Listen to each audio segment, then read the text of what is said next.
অন্য মানুষের সঙ্গে অন্তরে একটু হিংসা ঢুকাই নেই, বসে কুত্তার দামে চলে যাবে। একটা মানুষের মূল্যটা কি, কুত্তার মূল্যে যাওয়া কঠিন কোনো কিছু নাই।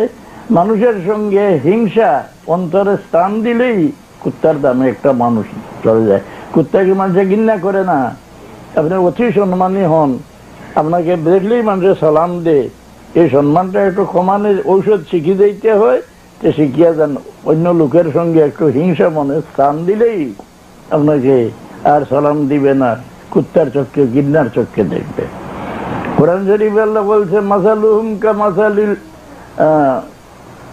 মাসালুল্লাযীনা হুম্মিলুত তাওরাতা সুম্মা লাম ইয়াহমিলুহা কামাসালিল হিমারি ইয়াহমিলু আসফারা।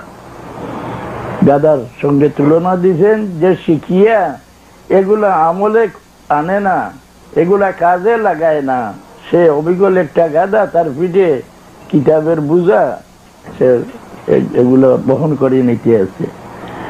মানুষকে আল্লাহ শয়তান বলিয়া উল্লেখ করছেন, মাসালুহুম কামাসালিশ শাইতানি ইয ক্বালা লিল ইনসানি কুফর ফালাম্মা কাফারা ক্বালা ইন্নী বারীউম মিনকা